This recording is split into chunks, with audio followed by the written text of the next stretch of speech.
On last week's episode, we discussed how laws differ between states, some good, some not so good, and some poop. Super poop. We didn't just want to leave you with all the super poop states, and honestly, just because a state has favorable laws doesn't mean that every campus is the best environment for undocumented students. So this week, we'll discuss the ins and outs of picking an Undocu-friendly campus.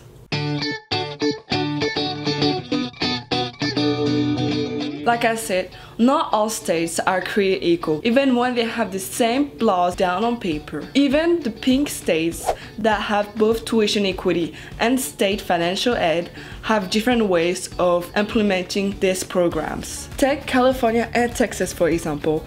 While they both have tuition equity and financial aid for undocumented people, California has a lot more infrastructure. For instance, staff, faculty, and students have mandatory allied training, so when you have questions on how to apply or get your financial aid, most staff will be relatively informed. Whereas Texas doesn't have this mandatory training, so oftentimes you have to fish for the right person to talk to at a particular institution. Therefore, this is probably one standard of measurement you should keep in mind. Is the staff and faculty informed about undocumented students? When you are reaching out to academic advisor or doing campus visit, if possible, simply ask what kind of training they have to go through for particular groups of students population. You can ask without revealing that you are an undocumented student as well by referring to diversity training. Also, if you have tuition equity in your state, you should also talk to your financial aid office about your state's particular in-state tuition bill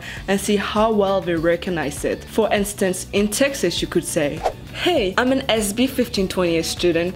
Could you tell me more about how I can apply for your in-state tuition at Hogwarts, which is your school?" And if the sorting hat tells you, what? You probably should look for a school that is a little more in the know. You can also look at the International Office website and see if they have any specific information on undocumented students. But if the school doesn't have this sort of training implemented, it doesn't mean that it is an automatic no-go. You just have to be aware that you may have to work harder to get those answers you want. The other piece of the pie is how friendly the campus is toward dreamers, like how people react to it, talk about, or not talk about undocumented students. For instance, you can first check and see if they have any student organization like ULI, where you can meet other undocumented students or see how active they are. If they do, see if you can get in contact with one of the representatives to simply talk about campus life. Another thing we highly suggest is doing a campus visit,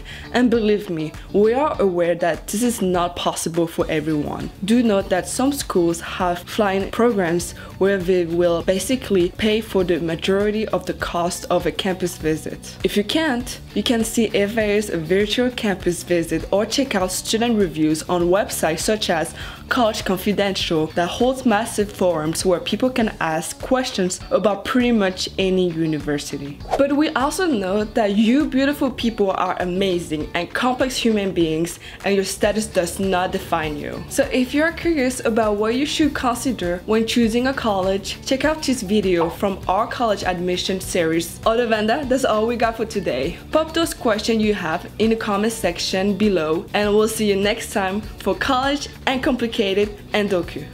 So if you are curious about oh no, do I have to restart everything? Restart the whole thing. Drunk! Me too different years after all this year. This tears I'm trying just to rain like sunshine and rain, so I hate you.